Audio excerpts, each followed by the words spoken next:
2023 Boone County Board meeting to order. Join me in rising for the pledge and remain standing for a quick invocation, please. Pledge allegiance to the flag of the United States of America and to the republic which stands one nation under God, indivisible, with liberty and justice for all. Dear Heavenly Father, we ask that you bless us as we come together to do the county's business. We ask that you guide us peacefully, calmly, orderly, and with compassion. We ask that you watch over the first responders in our community, the police, fire, ambulance workers, public service workers of all kinds. And we ask that you bless the military, both active and our veterans that are remain in our community and throughout the United States. In Jesus' name we pray, amen. Amen. Amen.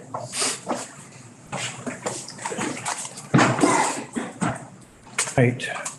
Madam Clerk, if you would call the roll, please. Rodney Riley, Here. Ryan Curry, Here. Ray Larson, Brent Mueller, Here. Brian Schneider,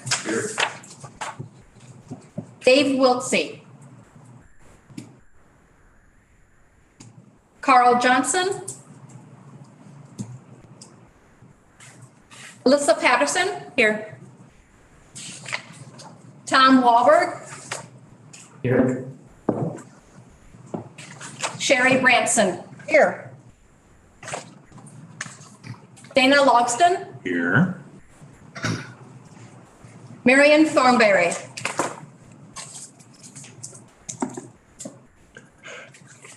All right, very good. Okay. We have a quorum. I entertain a motion to approve tonight's agenda, please. Motion by Mr. Mueller, seconded by Mr. Schneider. Any discussion?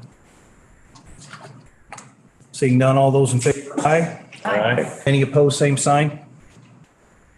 Motion carries. Minutes.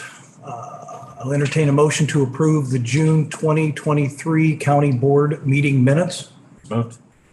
Motion by Mr. Logston, seconded by Mr. Mueller. Any discussion? Seeing none, all those in favor, aye. Aye. Aye. Any opposed, same sign. Seeing none, motion carries. 5.1, appointments. I would like to receive a motion for an appointment for Kevin Smythe to the ETSB and Boone County Housing Authority, Alan Sisson, I believe. Is that how it's pronounced? Sisson. Sisson, thank you, Madam So moved. Attorney. Motion by Ms. Branson, seconded by Mr. Mueller. Any discussion on the appointments? Seeing none, all those in favor, aye. Aye. Any opposed, same sign. Motion carries. Public comment.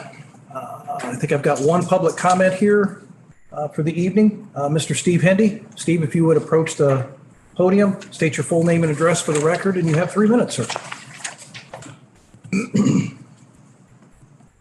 Steve Hindy, 43W799 Oak Leaf Drive, Elburn, Illinois. 630-640-1889. For well over a year, the Boone County Board has been grappling with steer tailing, an issue that shouldn't be an issue at all. On paper, Illinois has one of the best humane laws in the nation. The problem is that those laws aren't being enforced.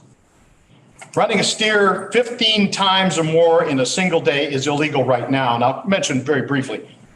A steer was run last Sunday in Ogle County 22 times. Contestants shocked that the constant shocking of the steers is illegal too. Beating horses is already illegal. Depriving injured animals of veterinary care is illegal. Why do these clear violations of existing law have to be looked at by a special committee? If a drunk driver plowed into this building and hurt people, would you set up an ad hoc committee? Of course not. Charges would be filed, the drunk would be prosecuted and hopefully convicted and punished. If someone is caught peddling drugs to kids, there's no ad hoc to talk about it because there are laws in place. An ad hoc committee to discuss what is already illegal makes no sense to me. But if you think that's the way to go, get her done. In the real world, you can't put off things forever, especially when the solution is already crystal clear. In the real world, you resolve things every day. Every one of you do. Whether you're a farmer, a plumber, a real estate agent, whatever. This should be no different. To allow this issue to cost so much time and cause so much trouble is just nuts. I'm trying to talk to board members about this, and it's interesting that those who support this abuse will not talk. Because the facts and the law aren't on their side? Yes, that's exactly what it is.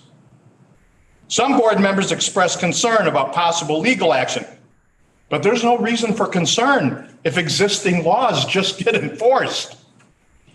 We are supposed to be a nation of laws. And the facts supported by video documentation are clear in this case. So why are some on this board fighting the facts and ignoring the law? That's un-American. The excuse of rodeo supporters is racism, tradition, heritage. That was never anything but a smokescreen. The late Cesar Chavez, a true Hispanic American hero, described as one of the most inspirational labor leaders of the 20th century, wrote the following, quote, racism, economic deprival, dogfighting and cockfighting, bullfighting, and rodeos are cut from the same fabric, violence. This statement cannot be disputed. Mr. Chavez certainly did not consider rodeos to be part of his Hispanic heritage.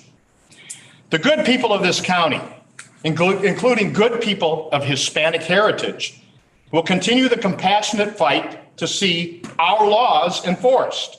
And my organization will be there to support them 100% for as long as it takes. Dr. Martin Luther King said, it's never the wrong time to do the right thing. Will you please just do the right thing? The sooner, the better. Thank you. Thank you, Mr. Andy. Anyone else for public comment? All right, we'll move along to 7.1, or actually 7, the general consent items. So do I need a motion to approve the consent agenda? So moved. Motion by Ms. Branson, Sorry. second by Mr. Schneider. Any discussion? If not, all those in favor say aye. Aye. Any opposed, same sign. Motion carries.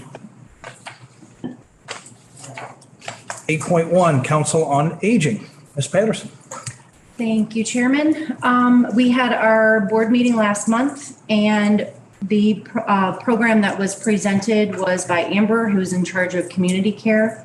So she is working with and on, it's for non-medical items, meal preparation, housekeeping, personal care, helping people that are aging so that they are not living in social isolation. So they are currently hiring 2 to 3 positions full-time. It'll be dependent on hours. They currently have a staff of 15, and transportation in addition to that will be provided in addition to the current program.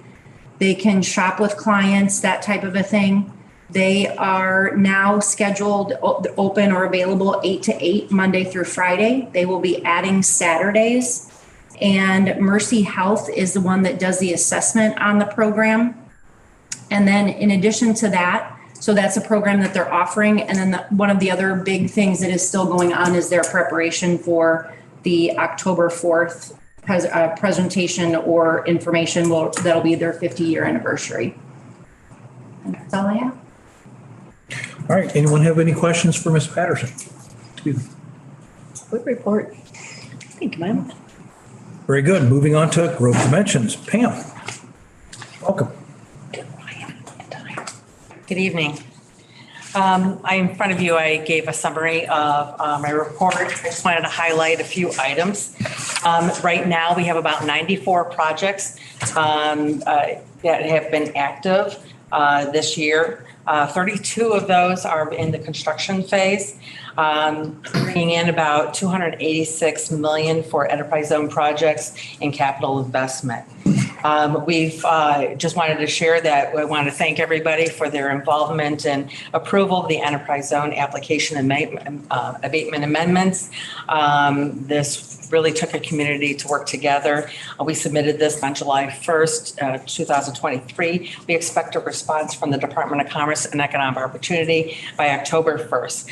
After that, we will advertise those benefits to try to attract some larger projects.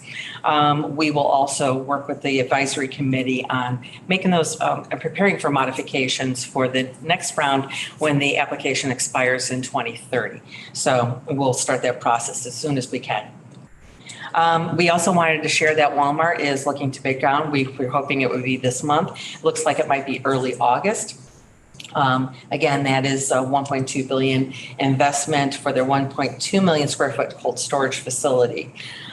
We are working with them and referring some local businesses. I know we had talked about that in the past, about how we can engage some of our local businesses to help the businesses coming in, providing supplies. Some of that is a little bit late because they've already passed their design stage, but we've engaged us for other projects that they might be involved in, whether or not it be in Illinois or outside of Illinois. So we established a relationship with some of those products here. We've also made those referrals to other potential businesses that are thinking about Boone County. We've referred a couple of businesses that develop some products for cold storage, some energy efficiency, as well as some steel components for buildings. And we'll continue to develop those relationships between the business and our community and those coming in. Also wanted to share that we had a meeting with Midwest Refrigeration Services today. We feel it went very well. We are competing with a location in Wisconsin. We are talking about different types of ways to offset their costs and applications and grants through the state. We have a real positive relationship, and I like the way the community has responded. They currently own 1701 Industrial Court, and they're already investing in that location to transition that to a cold storage facility. That project is a $9 million investment for 50 jobs. And the new location, if it were in Belvedere, Boone County, that would be about a 250,000 square foot facility, not only for cold storage, but they advised us today that it also might be for light food manufacturing. So this would be a great asset to us. We've also, just to highlight a few other things, we participated in this with several stakeholders on a COVID-19 recovery plan workshop with the Department of Commerce and Economic Opportunity. This will help them design their recovery plan. The last time they did this was pre-COVID, and a lot of their plans didn't work out the way they had. So this plan will help direct funding through the state, direct priorities, so we will continue to keep you involved as that plan is developed. We also had co-sponsored an event with the area stakeholders as well as the Illinois Manufacturing Association, which about 50 people had attended. And it was focusing on workforce development. How can we address workforce and manufacturing? And we also presented to the Board of Realtors. They're a great asset to our community, and we want to make sure that our message and what we're doing is, and what we need from them is, it's a great partnership. It's how sharing information, how we can help support one another. There, a lot of times some of that first contact when people are looking at locations, we also advertise the space that they have available. So we want to make sure that that information is very clear, and accurate and credible, because our site is probably the #1 location that people go to when they're looking at a community. Also wanted to hope you saved the date. Our event for our annual dinner is going to be on a Tuesday this year. And actually we changed it to accommodate your meetings because we know that for the last couple of years, we kept on conflicting with the dates that you had for your meetings. Want to make sure that you can attend September 19th, beginning at 5 p.m. We have Sean Watson. He's going to be talking about artificial intelligence. So we're real excited. This is a subject matter that a lot of people are talking about, but know enough to be a little bit nervous about, honestly. So it'll be a great opportunity. We'll have Q&A afterwards, but we have a little snippet that we're going to have some information on social media and send out invitations very shortly. All right, does anybody have any questions for Pam? Ms. Branson? I'm probably the only one in the room that doesn't know the answer to this, but where is the Walmart facility and Midwest Refrigeration considering Okay. being put? The Walmart facility would be, is going to be across from Stellantis, across US 20. So it'll be in the Crosslink Business Park and the property to the north of that. Okay. So it'll be alongside Appleton Road on the other side of the tracks. Okay. The Midwest Refrigeration Services, they're considering a location near Irene Road in US 20. Mr. Mueller? One other, on your other projects, I've got a guy that I work with. He's owns the quarry down here in Belvedere, down where Sonic used to be. They're looking at putting a big water park in there, like a bouncy thing, and then kind of redoing it and putting a music theater and restaurant in. So maybe I'll get your comment. Absolutely. There's a couple of entertainment type projects that we've worked on in the past. And I have one that I'm working on now, focusing on training for professional wrestlers. And, it's all types. So we would be glad to and help guide them. A lot of times, sometimes they don't know what questions to ask, and sometimes we can help guide them in that too. So before they purchase a property and make sure that they're. He already owns it. He's been Okay. with the city a little bit, but I mean, maybe there's some more stuff that can Absolutely. belong. It's our role to keep engaged with resources and incentives out there, depending on different activities. The one for entertainment, hospitality, it just closed for the state. However, I think there's others that are going to be in the pipeline. Thank you. You're welcome. All right, anyone else? Okay, just one quick comment, Pam, and if I'm speaking out of turn, let me know, but when we get ready to do the groundbreaking for the Walmart, I'm sure, a lot of dignitaries will be invited. I was wondering if it would be all right if any board members are available, are they welcome to come? I don't think they'll probably get to turn a shovel. I do have to say that, initially they said, we would like to have a very, small event. I said, honestly, there were a lot of people involved in making this project work. And in Boone County, we celebrate our wins. And so I said, I will try to keep it, accommodating, but of course, I think that you guys need to be front and center. Again, I don't even know if anybody would be interested, but if you are, we'll get the date and we'll work something out. Absolutely. Thank Anything you. else? Okay, appreciate it. Thank you.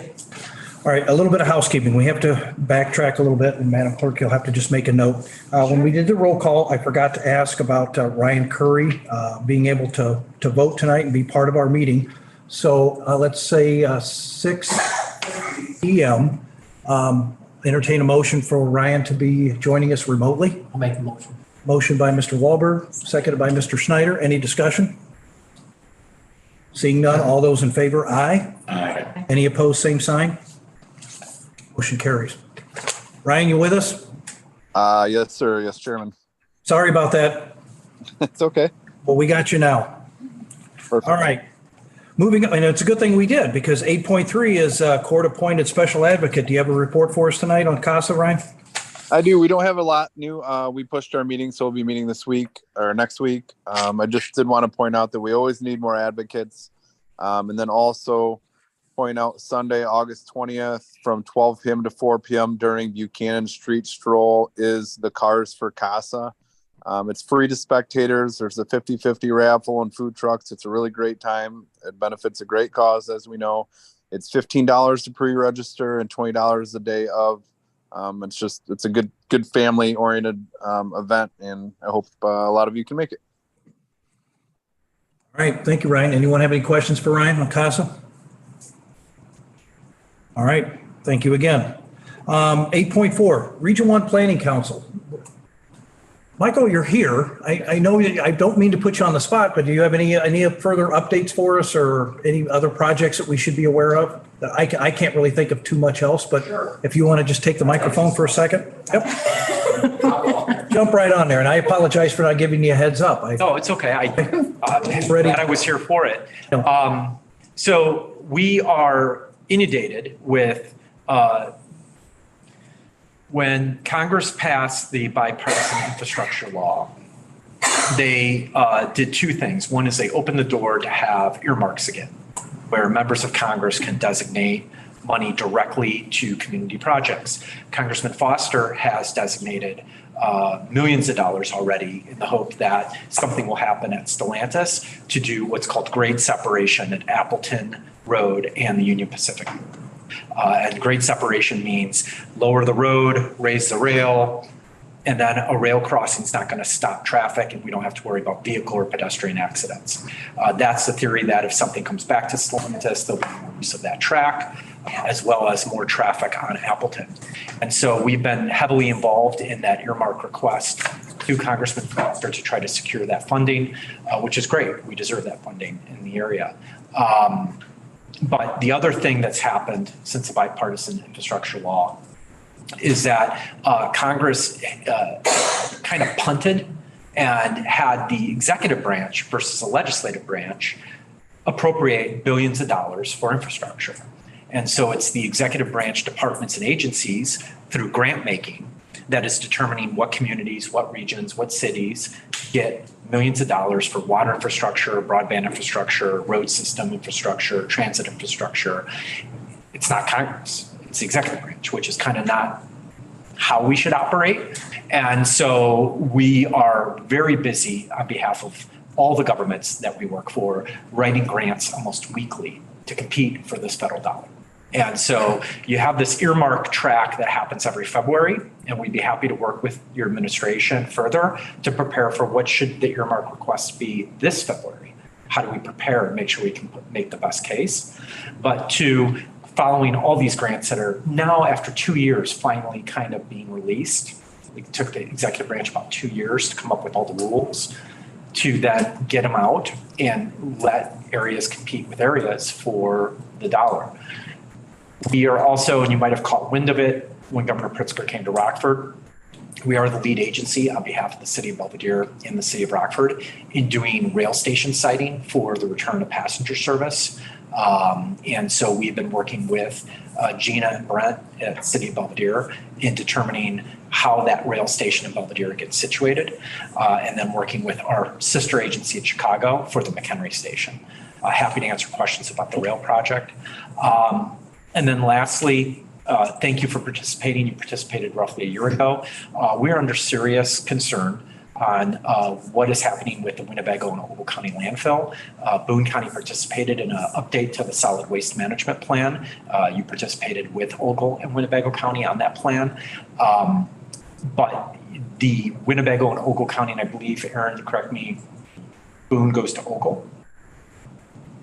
Waste management, not Waste Connections, but either both landfills are way ahead of schedule in their expected useful life. Cells are filling up faster than they should.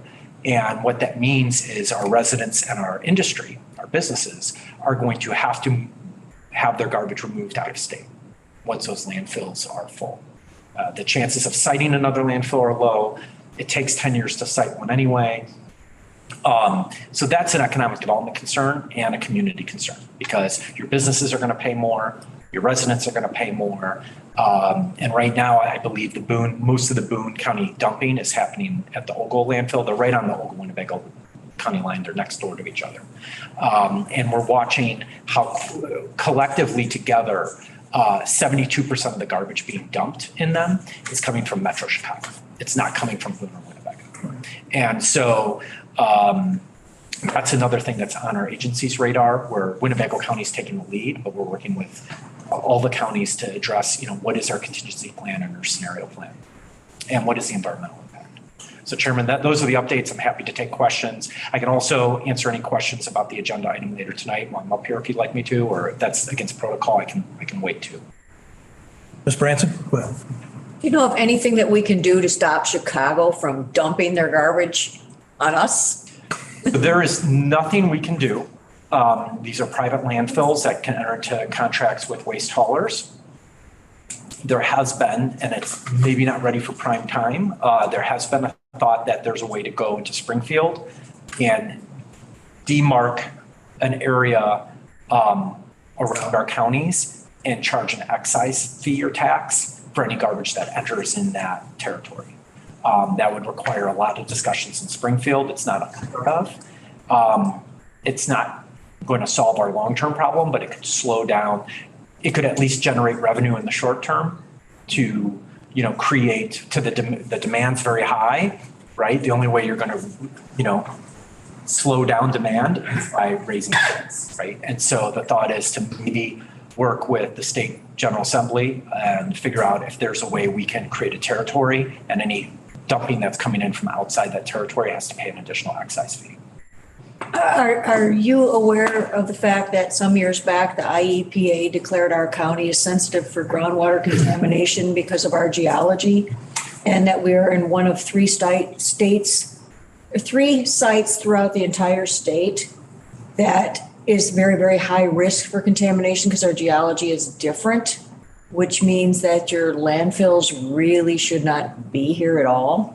Yeah, I would love to learn more about that because we are trying to learn a lot of this right now. So I'd be interested in that. If you'd reach out to me, when we're not in a meeting, I'd be more than happy to bring you up to speed on that. Sure. And, you might find better value, and I would love to be involved in discussion, but I have one of our staff members in who's working on this day to day. It'd be really good for her to learn of this as well. Anybody you think it would help to communicate with, I'm more than willing to do that.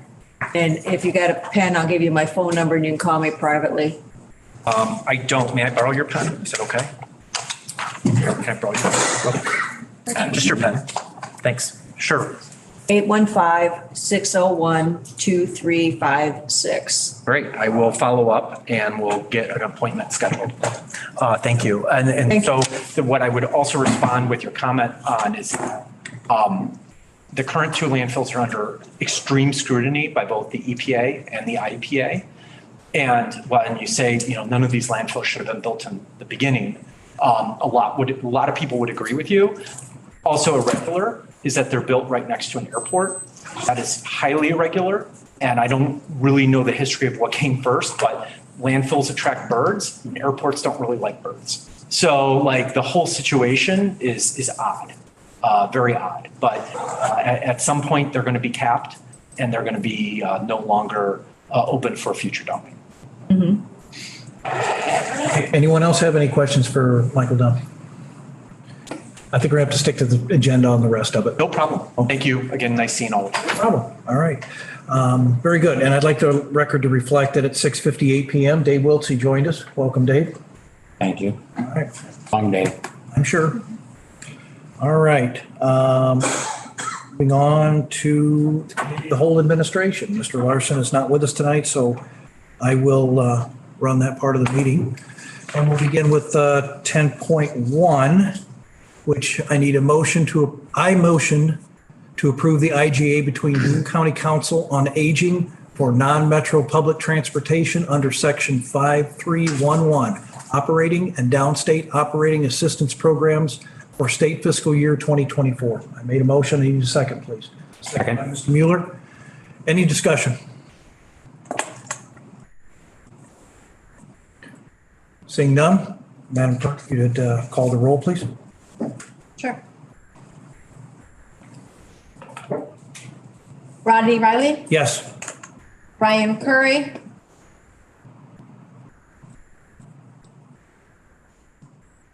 Yes.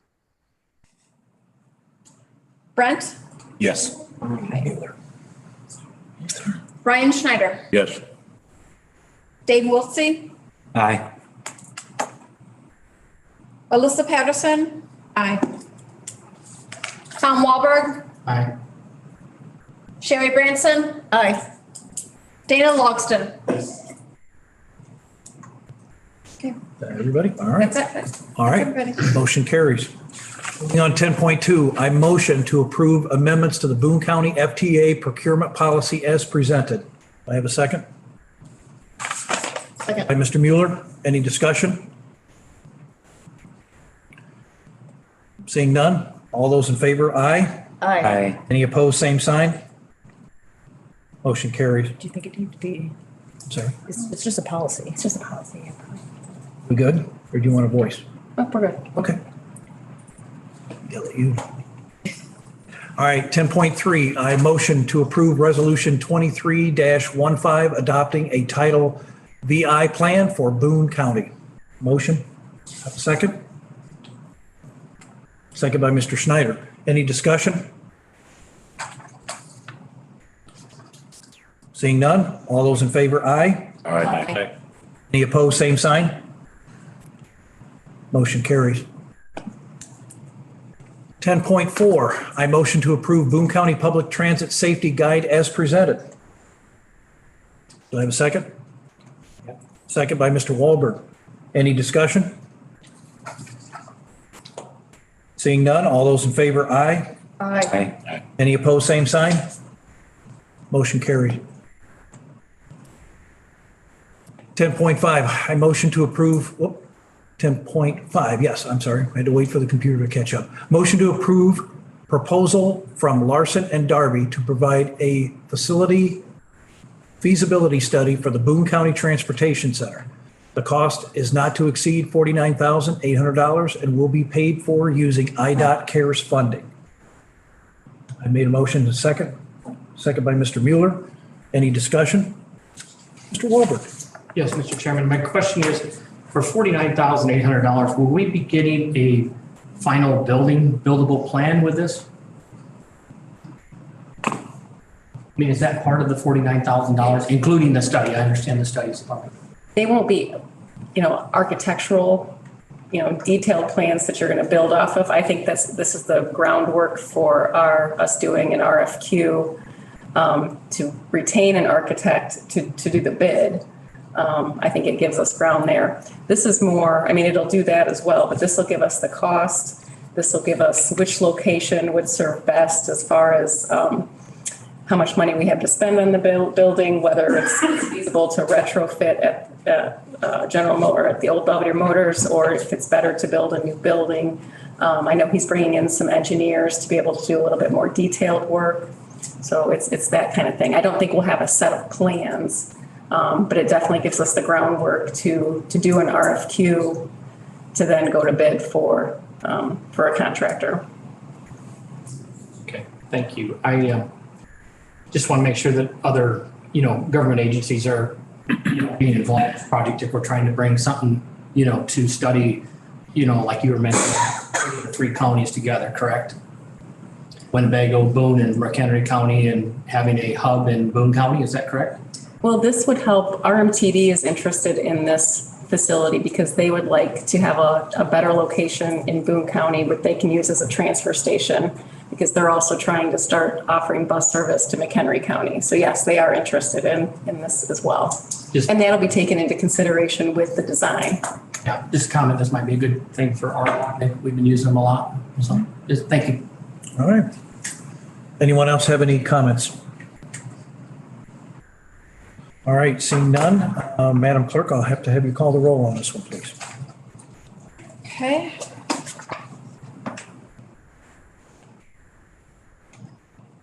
Rodney Riley, Yes?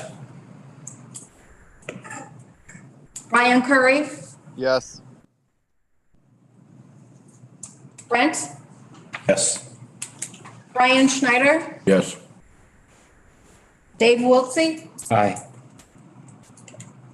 Alyssa Patterson, Yes. Tom Wahlberg, Yes. Sherry Branson, Yes. Dana Logston. Aye. All right, motion carries. Thank you, everyone. 10.6, I motion to approve the ordinance 23-20 amendments to the Boone County Health Department's fee schedule as presented. So moved. I make the motion. Do you second? Second. Second. Sorry. Branson, that's all right, no problem. Any questions or comments? Seeing none, all those in favor, aye. Aye. Any opposed, same sign. Motion carries. 10.7, I motion to approve lease agreement for Belvedere Landfill Number 2 between the County of Boone and Belvedere Landfill Solar 2 East LLC and Belvedere Landfill Solar 2 West LLC. Motion, and I need a second, please. Second. Second by Mr. Wiltsey. Any discussion?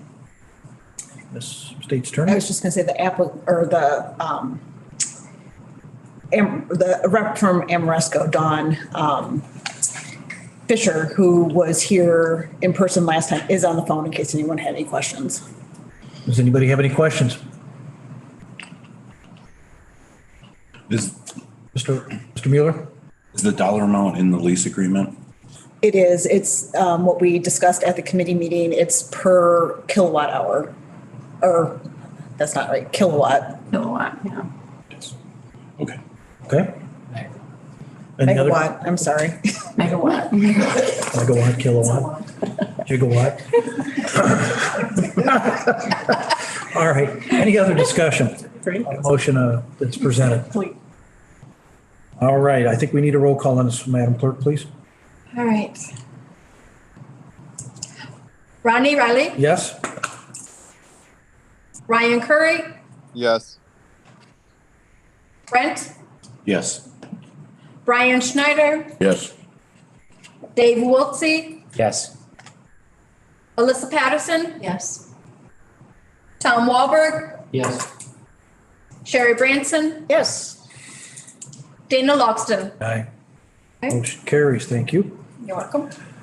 10.8, I motion to approve ordinance 23-18, amending the Boone County Code, Chapter 55, construction of utility facilities in the roadway, Section 55-4, parentheses, F, permit required, application and fees. Motion has been made. Second, please. Second. Second by Mr. Wahlberg. Any discussion?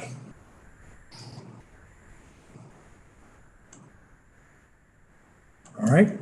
Seeing none, all those in favor, aye. Aye. Any opposed, same sign. Motion carries. Moving on to 10.9. I motion to approve section 21-00114-00-FP Poplar Grove Road TARP project bid to low bidder Rock Road Companies in the amount of $1,387,027.67. Motion made. Second, please. Second. Second by Ms. Branson. Any discussion? Seeing none, Madam Clerk, would you call the roll, please, on this one? Yes. Rodney Riley, Yes. Ryan Curry, Yes. Brent, Pass. Or, yes.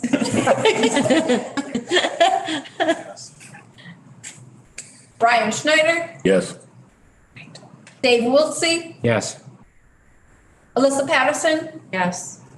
Tom Wahlberg, Yes. Sherry Branson, Yes.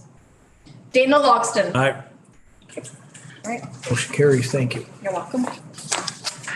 10.10, I motion to approve section 21-05150-00FP Irene Road TARP project bid to low bidder Rock Road Companies in the amount of $518,032.83. Do I have a second? Second by Mr. Schneider. Any discussion? Seeing none, Madam Clerk, if you could call the roll on this one again, please. Yes. Rodney Riley, Yes. Ryan Curry, Yes. Brent, Yes. Brian Schneider, Yes. Dave Wiltsey, Yes. Alyssa Patterson, Yes. Tom Wahlberg, Yes. Sherry Branson, Yes. Dana Loxton. Aye. Yep. Motion carries. Thank you, madam. You're welcome. 10.11, motion to approve section 21-03122-00FP Centerville Road TARP project bid to low bidder Rock Road Companies in the amount of $412,046.26. Do I have a second? Second. Second by Mr. Wiltsey. Any discussion? Seeing none, Madam Clerk, call the roll, please. Ronnie Riley. Yes? Ryan Curry. Yes. Brent. Yes. Brian Schneider. Yes. Dave Wiltsey. Yes. Alyssa Patterson. Yes. Tom Walberg. Yes. Sherry Branson. Yes. Dana Logston. Aye. Motion carries. 10.12, I motion to approve reimbursement to the Highway Fund from the ARPA funds for the purchase of motor grader, parentheses, oh no, yeah, here we go, $336,614. Tandem truck being $246,593. And pavement saw attachment at $29,990. Do I have a second? Yes, second. Second by Mr. Mueller this time. Any discussion? Seeing none, Madam Clerk, call the roll, please. Sure. Ronnie Riley. Yes? Ryan Curry. Yes. Brent. Yes.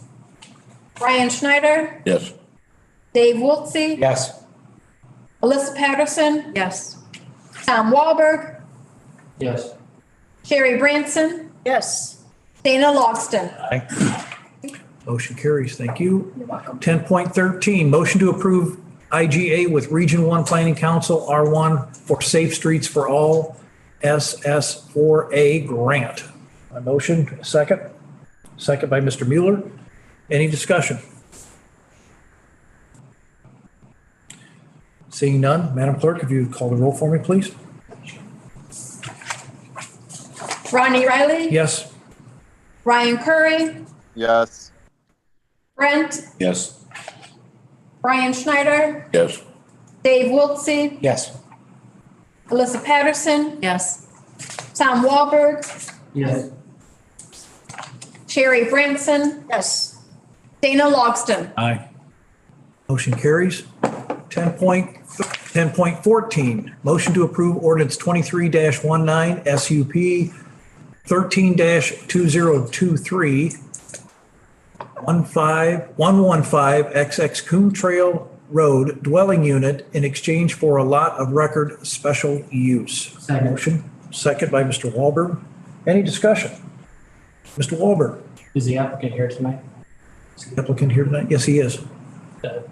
Like to ask some questions? Oh, if you would step up to the podium, please state your full name and address for the record, and I think Mr. Wahlberg has a question for you.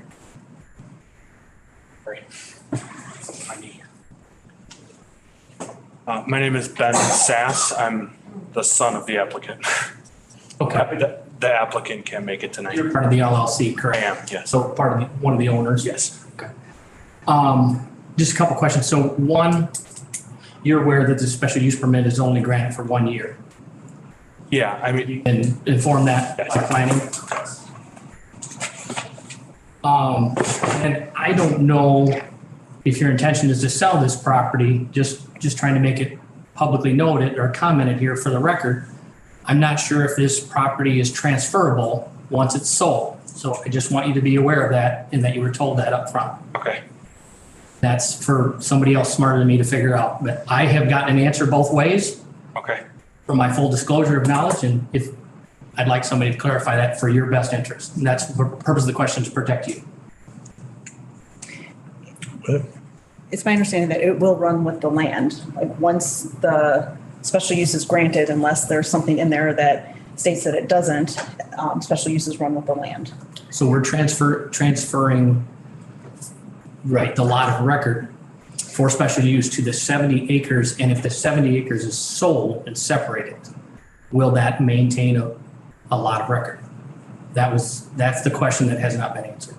I guess the question, the parcel that has been identified in the special use to be the exchange property, the special use, the lot of record would change to that parcel that is outlined in the special use. Correct.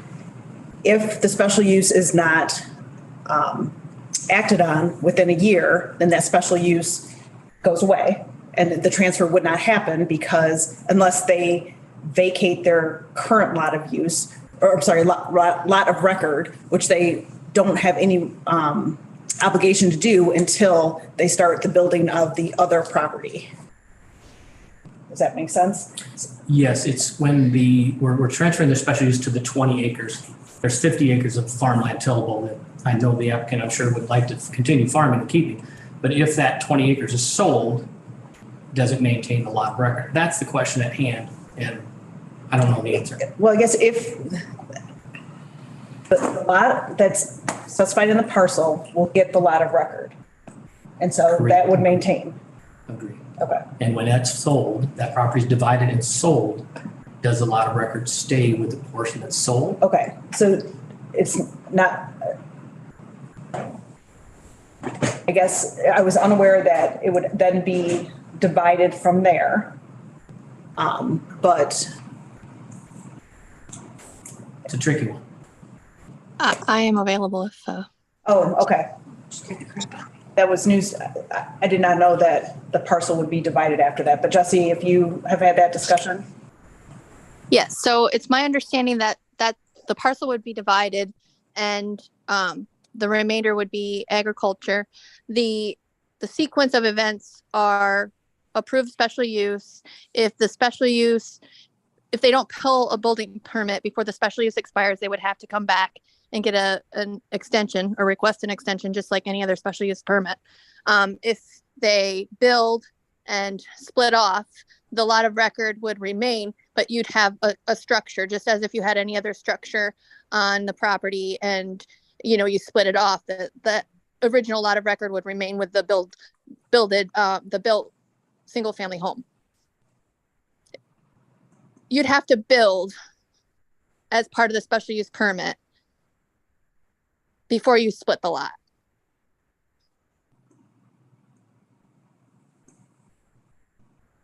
I support what you want to do. I just want you to know what the rules are. Okay, thank you. Would you do me a favor, Mr. Sass? Would you state you state your name, your address for the record? I'll get yelled at by the clerk later if I don't get that. Yeah, I'm sorry. It's 16607 Secor Road, Woodstock, Illinois. All right. 60098. Wonderful. All right. Anyone else have any questions for the applicant here tonight? Oh, Mr. Mueller, thank you. Who's moving in?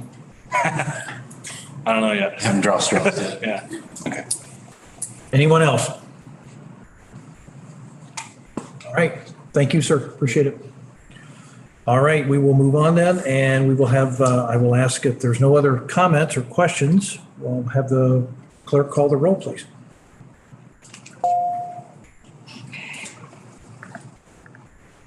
Ronnie Riley, Yes. Brian Curry, Yes. Brent, Yes. Brian Schneider, Yes. Dave Wiltsey, Yes. Alyssa Patterson, Yes. Tom Walberg, Yes. Sherry Branson, Yes. Dana Logston. Aye. All right, motion carries. Okay, I think that does it for administration. Mr. Mueller, you would make the motions for finance, please. All right. 11.1, motion to approve the claims with the understanding that Carl Johnson abstains from voting on all claims presented by William Charles, Northern Illinois Service Company, Corn, Maine, all claims submitted by the Boone County Highway Department, and claims submitted by any county department regarding sewage, stormwater, construction, and excavation. I make a motion, looking for a second. Second. Second by Mr. Wiltsey. All in favor? I'm sorry, discussion. Hold on. Let's back it up just a little bit. You make the motion, I'll take the second. Mr. Wiltsey did the second. Madam Clerk, would you call the roll, please? Yes. Ronnie Riley, Yes. Spending money. Brian Curry, Yes. Brent, Yes. Brian Schneider, Yes. Dave Wiltsey, Yes. Alyssa Patterson, Yes. Tom Walberg, Yes. Sherry Branson, Dana Logston. Aye. All right, motion carries. Moving on to 11.2, motion to approve the amended resolution 23-19 for circuit clerks setting filing fees and distribution of fines, fees, and assessment. Motion on the floor. Is there a second? Second. Second by Mr. Wiltsey. Any discussion? Seeing none, all those in favor, aye. Aye. Any opposed, same sign. Motion carries. Mr. Mueller. 11.3, motion to approve a cost-sharing agreement with Region 1 Planning Council to hire a regional economic development analyst.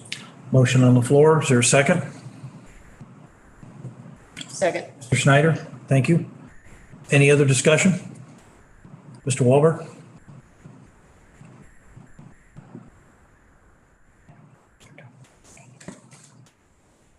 So this is, we're spending $7,000 here. Screen just went blank here, sorry about that. $8,000. Is that in here?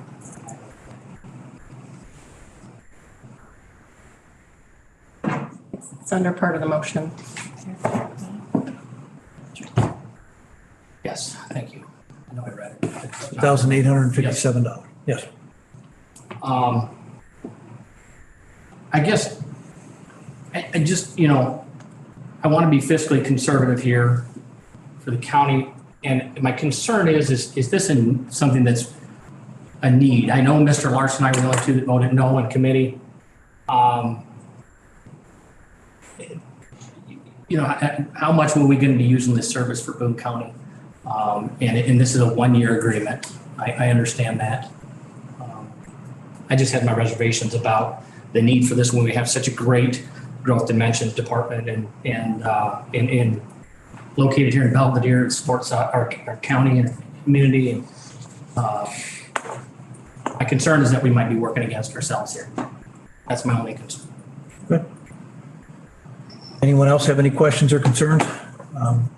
Would Mr. Dunn or Pam, would you like to comment on anything at this point?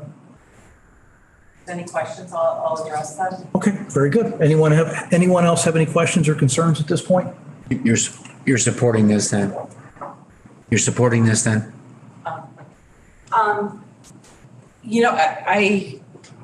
It was brought to my attention last Thursday. We reviewed it. I was concerned about some language in the role, especially when it came to site selection.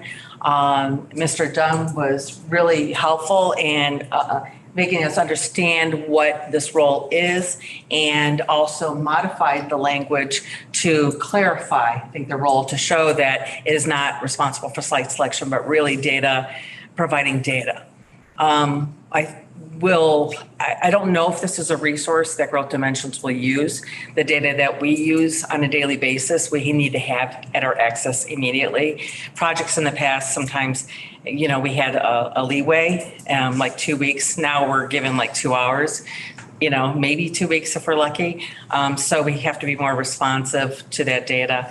It may or may not be a resource that we might use. I don't know, because I don't know what data sources we're speaking of. So I can't either, I don't think it's conflict with our role if it's providing data for the community, if Becky needs it, if the chairman needs it or the board members, I don't know if it's a resource that we'll use at this time. We use economic modeling software called MZ for responding. We use the GIS system, which has all the features that we need.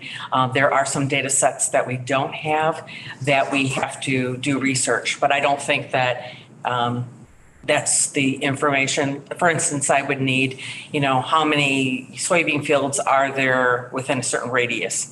That's something that I have to research, or, certain products.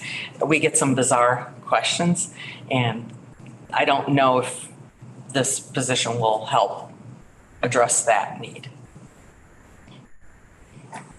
Anyone else? This is a 1-year trial, correct?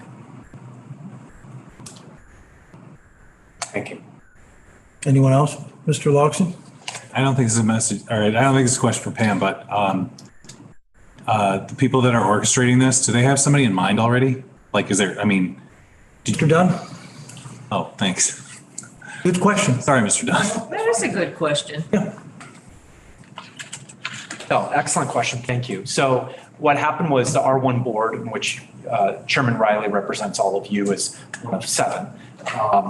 decided unanimously that they felt this was a resource that would support city and county effort. At that time, it was my recommendation to them, which they accepted, that it not be a R1 hire and that we don't administratively hire it like we normally would, but that each one of them would send a representative to a multi-jurisdictional hiring committee, and they would work with First Staffing to develop the job description, which they did and then agreed on. McChesney and Rockford, as well as the city of Belvedere, had a lot of input into that. And then they looked at those revisions, agreed to them. Some of those revisions were ambiguous, vague. Went over with Pam and her board chair on Tuesday through those, and we firmed up the language and added language to make sure there was no ambiguity. And then we decided to then have First Staffing recruit nationwide candidates. This is going to be an $80,000 to $90,000 a year individual plus benefits. And each representative, Ms. Tobin for Boone, is sitting on the hiring committee, interviewing the candidates and making the decision. The reason I suggested that was that I think it's imperative that whoever gets hired has the buy-in from all the administrations day one. That it wasn't somebody just R1 proffered up, but it was somebody that everybody had a hand in selecting and understood why we selected them. I thought that was very healthy for something that's this tricky, where you're going to be asking this person in real time, hey, to Pam's point, I have a day to respond to this. I need these responses now, right? And so I felt like we needed to have that integration from day one. I hope that helps. Sure, but when does the hiring process like? So we're interviewing people right now. Okay. And again, 7 governments are willing to split no more than $55,000 cost. At the end of the day, this is going to be about $130,000 cost with IMRF and other benefits. So you're getting some real firepower here that's on demand for you when you need it, when your administration needs it, or when Growth Dimensions might need it. At a $7,000 cost. If I hope A lot of bang. I hope that after a year, everybody feels like, yeah, we want to get in for year 2, but nobody's bound to. Okay, just a question. Do you think this person's going to be spread a little thin, or I mean, I'm sure there'll be more than enough work to go around for this person, right? And it's one person. So another great question, and it better explain. I love introducing what R1 is, and so we do not believe, and that's why I'm willing to cap it at 55,000, even though the labor cost is much more. We do not believe this person will be needed for 2,020 hours for a fiscal year. We do not think it's a full FTE for this role. So it allows R1 to use this person for other programs when they're not needed. But one of the 7 entities demanding a request response will always be the priority. And this position, which is rare, will report directly to me to assure quality and assure timeliness. We are an organization of about 42 staff members now. So instead of having this one person out on their own, trying to pull everything together, they're going to be backstopped and supported by 41 other very intelligent subject matter experts, GIS people, planners, data scientists, economists, that can give them that backup for, hey, I have a day to return questions 4, 8, 9, and 10 to Becky. I got to get it to her. And so they're going to be embedded in 40 people that will allow them to be that much more efficient. Anyone else? Okay, I'd just like to make a comment. I think, Ms. Branson, you made the comment last week that this is a no-brainer. And it really is. I've had many conversations with Becky, and I think that there's definite value to this. An $80,000 individual that we can, if I got your number correctly, Mr. Dunn, for $7,800. I don't think we can go wrong here. And if I could just paraphrase a quick email that I got from Pam yesterday, partnership is mutually invaluable, and we look forward to continuing our collaboration to develop a stronger region. That's really what it's all about. That's really what it's all about, working together in any way possible to promote. And I think I said it last week. It's been, I've been in this position 6-7 months now, learning a lot about what Growth Dimensions does. I learned a lot about what R1 does. And you mix the two together in something like this, it's a powerhouse that, I don't see how we can say no to. So with that in mind, I think we should move forward with this project. And if anybody else has any other comments, Mr. Walberg, yes. Thank you, Chairman Riley. I like Mr. Dunn very much. He's a great guy. I read Pam's email and I read it that she thinks our partnership with R1 is great. And I feel the same way. I don't want to take that email, that sentence out of context. I don't know if that's what she was referring to as a role, Mr. Chairman Riley. I feel like this role may not be necessary, but it's $8,000. And then we spend $8,000 here, $8,000 there. We keep spending money. I mean, that's fine. I'm fiscally conservative, and I'm not sure that the value is there for Boone County. Mr. Luxon down there mentioned about the role and spread over 7 different entities. It may be a great buy, but like I tell my wife, it doesn't mean you have to buy it at the grocery store just because it's a good buy. So thank you, but I appreciate everything. Thank you for your comment. Yeah. Anyone else? All right, seeing none. Thank you, Mr. Dunn. Appreciate it. Seeing no other comments or questions, Madam Clerk, if you call the roll, please. Rodney Riley, Yes. Ryan Curry, Yes. Brent, Yes. Brian Schneider, Yes. Dave Wiltsey, Yes. Alyssa Patterson, Yes. Tom Walberg, No. Sherry Branson, Yes. Dana Logston. Aye. All right, very good. Thank you, Madam Clerk. That motion carries it. 11.14. Motion to approve Resolution 2316, State's Attorney Salary COLA, effective July 1, 2023. Motion made by Mr. Mueller. Is there a second? Second. Second by Mr. Wiltsey. Any discussion? Mr. Wiltsey? Would it be, this is a question for the state's attorney, would it be appropriate to, and could we approve all 3 of these COLAs, noting the different resolution number with one roll call, or should they be separate roll calls? I think that they should probably be separate. Okay, thank you. Any other questions? Seeing none, Madam Clerk, if you'd call the roll, please. Sure. Rodney Riley, Yes. Ryan Curry, Yes. Brent, Yes. Brian Schneider, Yes. Dave Wiltsey, Yes. Alyssa Patterson, Yes. Tom Walberg, Yes. Sherry Branson, Yes. Dana Logston. Aye. That motion carries. Mr. Mueller? 11.5, a motion to approve Resolution 2317, Public Defender Salary COLA, effective July 1st, 2023. Second. Motion made by Mr. Mueller, seconded by Mr. Wiltsey. Is there any discussion? Seeing none, Madam Clerk, if you call the roll, please, for me. Rodney Riley, Yes? Ryan Curry, Yes. Brent, Yes. Brian Schneider, Yes. Dave Wiltsey, Yes. Alyssa Patterson, Yes. Tom Walberg, Yes. Sherry Branson, Yes. Dana Logston. Aye. That motion carries. Mr. Mueller? 11.6, motion to approve Resolution 2318, Sheriff Salary COLA, effective July 1st, 2023. Motion made by Mr. Mueller. Is there a second? Second. Second by Mr. Wiltsey. Any discussion?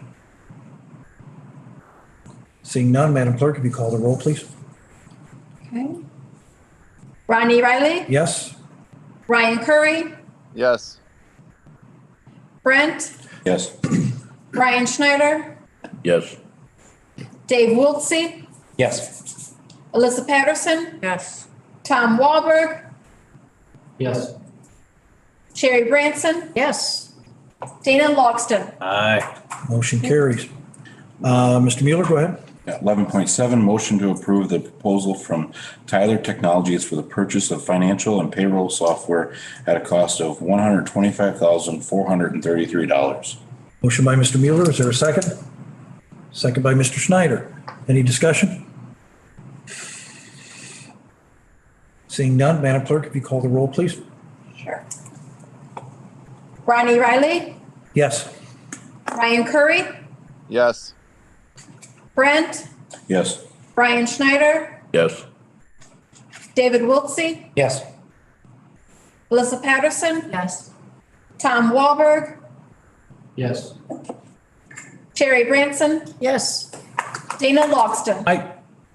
Motion carries. Mr. Mueller?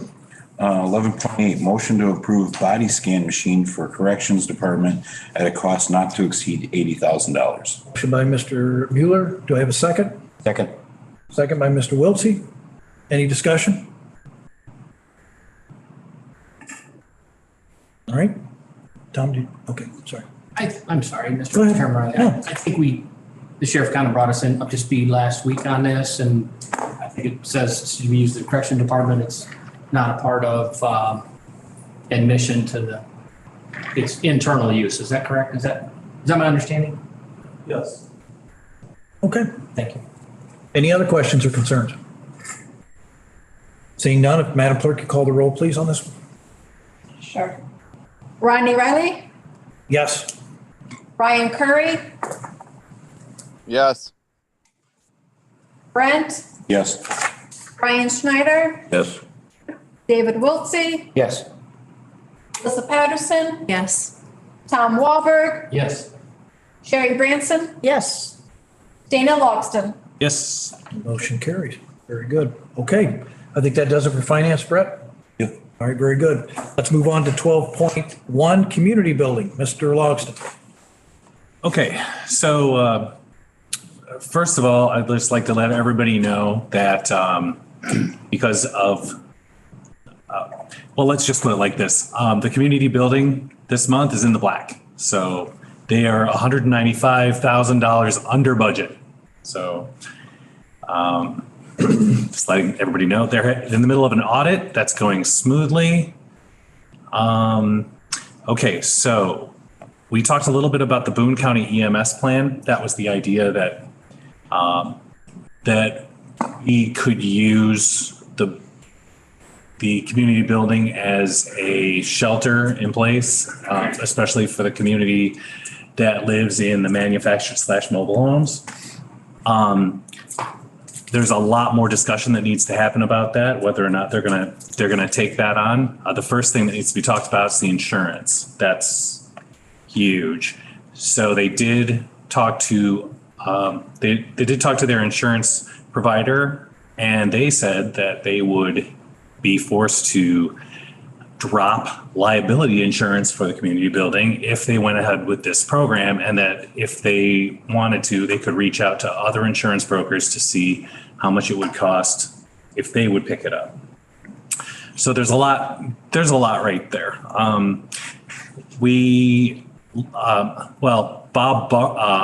Bob Boley was until just a few hours ago the treasurer. I asked him how long he'd served. He goes, it's been so long I can't remember. And so we invocated Daryl as our new treasurer. Daryl's last name, can't think of it at the moment, but I guess he's a former CPA, so it looks like he's going to slip right in there good.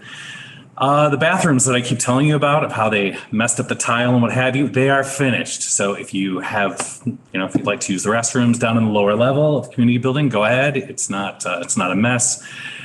They're going to get the cracking in the building taken care of in September. There's a structural inspection that went really well.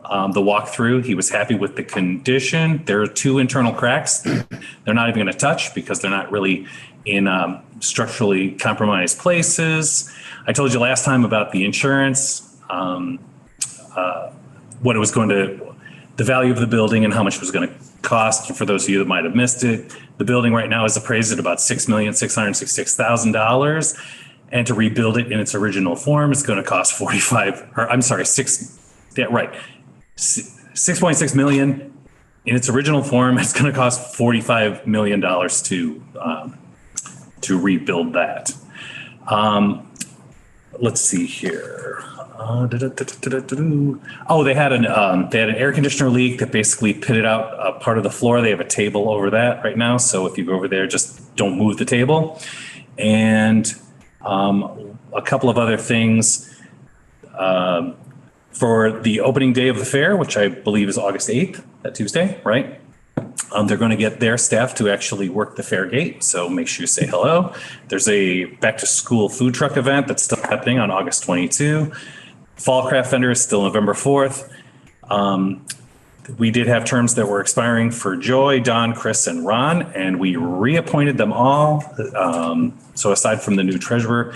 And then the last thing was that the Heritage Days went well. There were a couple noise issues, but the carnival company that was in charge of providing the carnival subbed out another carnival company to take care of it. So there was some confusion. They left the grounds in kind of a interesting, let's just say there's a lot of divots. And there was also a lot of animal feces that were left there too. So, but they fixed all that up, and that's pretty much it from the community building. All right. Anyone have any questions for Dana? Community building. All right. Seeing none. UCCI, Becky, do we have anything for other than the conference coming up? I do not. Yep. I think there's a group of us that'll be heading to Galena on Sunday. Yeah. Look forward to it. All right. Community Action Agency. I don't think I have anything. 12.4. Oh, sorry. I just had my hand up. Several of us are going down to Galena. If you reach out to me, maybe we can all carpool together or work something out so that we don't have to take multiple vehicles. Okay. Is that mine? All right. And while I've got Ms. Branson's attention here, 12.4 911 board. Do you have a report for us? Not much. It was not a real eventful meeting. Everything's going rather smoothly for a change, which is good.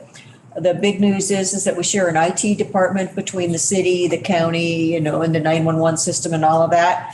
And they're running out of storage, and they have a cost sharing agreement that we go through. But the total cost is $62,315. And some of the departments that participate in the sharing have never really paid money into buying the storage. So the 911 board voted to, because they had the cash to do so, voted to just cover that. And so that will take care of that. And the councilettes are about ready to be installed. We've been waiting on that for a long time. And next month's meeting is not going to take place. We're going to have to postpone that meeting for a month because we will not have a quorum because half of us are going on vacation at the same time. Okay. Thank you. Let's see. Mr. Chair. Tom had a question. Other committees. So I just give an update on the Extension Education Committee. On Saturday, July 8th, was the 4-H General Projects Day for the county.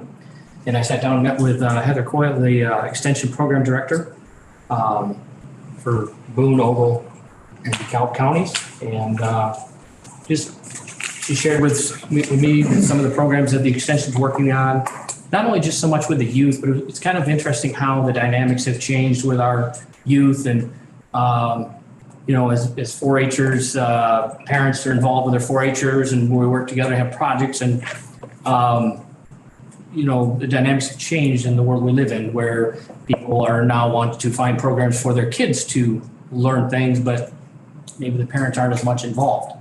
So they're trying to kind of, adopt some programs for younger adults or even all adults, educational programs that would utilize an extension. So if it has any suggestions on programs in that, please share that with me. But I thought it was kind of a unique opportunity that I had to sit down with the program director and kind of learn about them, and I just wanted to share that. Okay. On those committee reports, anyone have any questions for Mr. Wahlberg? All right, seeing none, I just want to back up real quick. 12.5, Northern Illinois Land Bank Authority. Sherry Gieske doesn't happen to be on. No, negative. Okay. All right, you see the attached report on Land Bank. Just a couple of comments from last week's meeting on Land Bank. We were talking about the trustee program. I did have a conversation with Treasurer Newport on Friday of last week. Now, Treasurer Newport's not here right now, so I certainly don't want to speak for him. But we did have a very productive conversation. I know Ms. Tobin met with some on this issue today. So we are moving forward with getting further information. and getting some type of an agreement written up that everyone can live with, and I think that the treasurer can agree with as well. Those meetings will continue. At this point, I'm not going to appoint a committee to look into this at this point. I really don't think that that's necessary. I appreciate everybody's input that's had input on it in the last week or so. But we get that report from Becky when she gets finished with all those meetings, get this back on the agenda for next month, and I think we can move forward. But I just want to let everybody know that I did have a productive conversation with the treasurer, and I think we're at least he and I are on the same page at this point. And I think he'll be addressing the council, the board, next month at the treasurer's meeting in a little bit more depth on our conversation. So with that being said, any other committees that need to make any reports tonight at all? All right, scheduled committee meetings. Administration will be at August 3rd, 6 p.m. in this building. Mr. Mueller, finance meeting for next month? Thursday, August 10th, conflict with the fair, but it'll be here. Okay, 6 p.m. in this building? Yes. Right, and then next month's full county board meeting will be August 17th, 6:30 p.m. in this building as well. Moving along to 14.1, informational items, Safety Act ruling. Madam State's Attorney, you can have this one. Yes. Tuesday, the Supreme Court issued their ruling finding that the Safety Act was constitutional. It was a 5-2 vote. That being said, the effective date is September 18th of this year. So that gives us 60 days approximately to be able to implement the new act. And just as a reminder, what this does is eliminates cash bond going forward. Defendants that do have bonds set prior to September 18th of 2023 will still remain to have bonds set. They have the option, once they're in custody, to file a motion to be considered under the new act or remain under the provisions of when their bond was set. And basically, with the new act, you're either in custody awaiting your court case to be determined, whether it's a trial or a plea, or you're out of custody with conditions. We don't quite know what it's going to look like after this is implemented. We do have some ideas of how this is going to affect various offices within the county, the sheriff's department with the correctional division, my office, the public defender's office, the circuit clerk's office. And basically what we would anticipate is because people cannot bond out of jail over a weekend, there's going to be a larger call on Mondays for people to be then released and set with conditions. So depending on the number of people, we're already talking about people possibly working, I forgot to mention probation department as well, people possibly working on Sundays to prepare for Monday, depending on the number of people that are in custody. And then there'll be hearings most of Monday, which will take up court staff from my office and the public defender's office that we wouldn't normally have to devote that time to.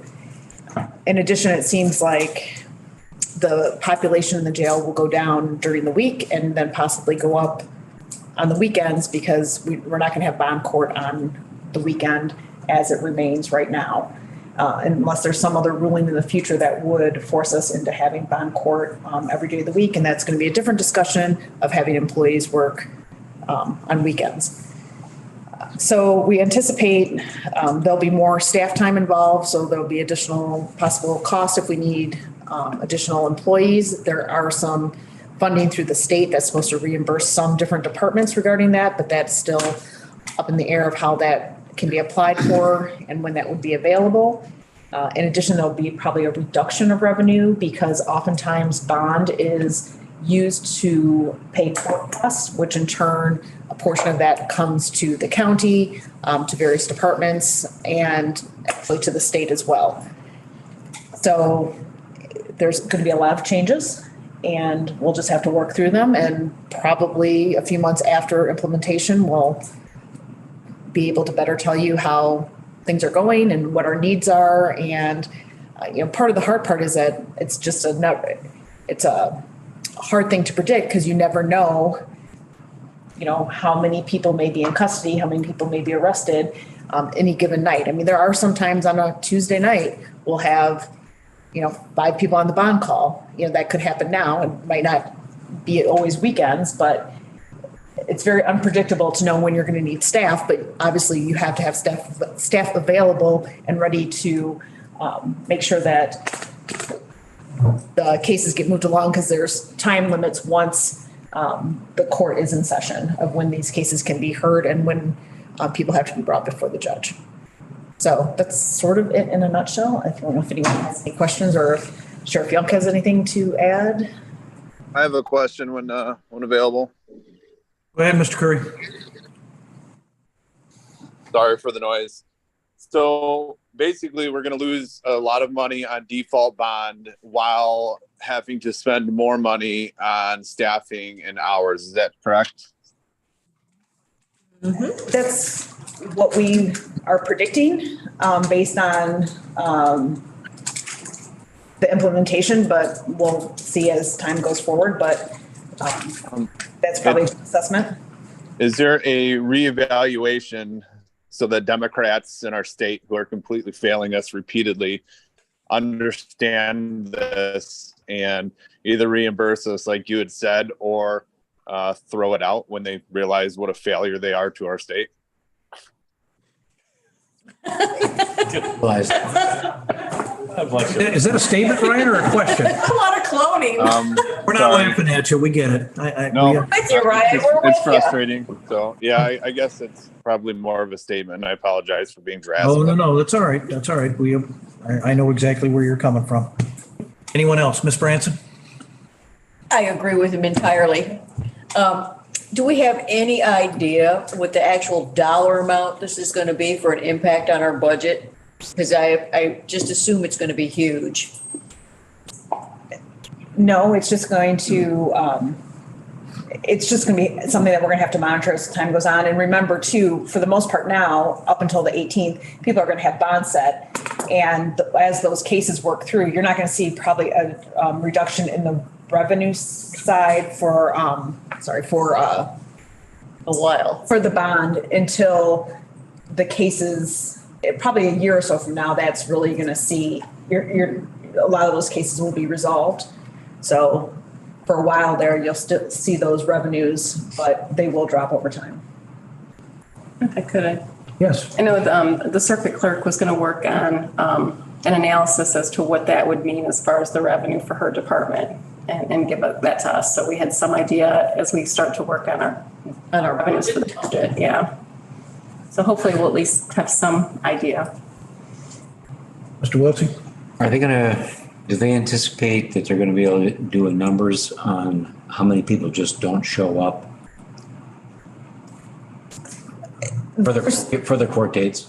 Those are statistics that will be kept. And so we'll compare them to our numbers now versus after the implementation of the act. Do you think they're going to do that monthly or quarterly or? I'm not sure. I can find out that information and get that back to you, but. Thank you. Anyone else? Okay.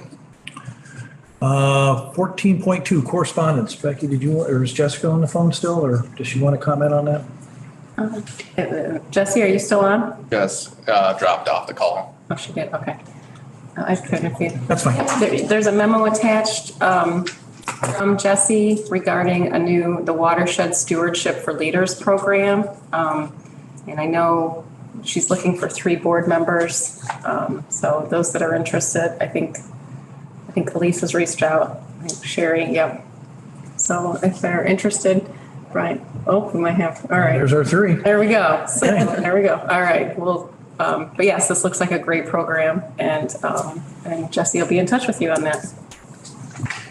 Okay. And, I think Pam. Yes. Would you mind if I make a few comments? Sure. Response. Absolutely. So I want to apologize for that and interrupt earlier to share more comments about the position, but I did share an email. I wanted to let you know that I do not oppose this position, that our one and the executive committee of ARPA-1 did make the changes that we had requested, and to clarify what the intent of this role would be for data collection and providing information to the local areas. So I just wanted to make sure, because when I sat down, I thought, I don't know if I was really clear. And I think the perception was that I opposed the position. So I just wanted to make it clear that we do not oppose the position. And I want to thank you for your support, and hopefully that this role will help our region and our economic opportunities. So I apologize. No. So I just wanted to make sure that I was. We're all working together as a group. Absolutely. It's very critical working together as a region. Yeah. Mr. Wiltz, did you have a quick? I think you made it clear that you just weren't too sure how quick the response time would be in terms of what you need. And so we understand that, and that's. Thank you. Figure that out. Yeah. Thank you very much. All right, very good. Thank you, Pam. Appreciate it. All right, I do believe we need executive sessions. Sorry. I'm sorry, Justin. Go ahead. My bad. Jump up. I just want to say something really quick about Irene Road. We did have the township did step up, so I want to make sure that's clear that township stepped up, and the quarries. So within the last 6 hours, the quarries came up with $130,000 to contribute to the project. So that's great news. Yes, it is. And then another thing too, real quick, the contractor's actually using the bridge on Poplar Grove Road. So, we're with construction equipment, so we're getting close. We will be checking out the grades tomorrow, actually in detail, and making sure there's any adjustments that need to be done. But so we're good. Probably the end of sometime late August, the bridge will be open, the whole road will be open and done. Okay, and it's just so everybody knows, I was in constant contact with Justin at the floor meeting the other night. I wasn't able to go. I had a prior commitment, but great work out there, and hopefully that we get all that situation resolved as time goes by. So with that, I think we need executive session for sale of real estate. Is there anything else, Becky? I think that's it. Okay, that was it. So I need a motion to enter executive session for the purpose of sale of real estate. So moved. Second. By Mr. Wahlberg, seconded by Mr. Mueller. Any discussion? Take a quick roll call on that, please, Madam Clerk. Sure. Good job, Pam. Ronnie Riley, Yes. Ryan Curry, Yes. Brent, Yes. Brian Schneider, Yes. David Wiltsey, Yes. Alyssa Patterson, Yes. Tom Wahlberg, Yes. Sherry Branson, Yes. Dana Logston. Aye. All right, that carries. We will enter executive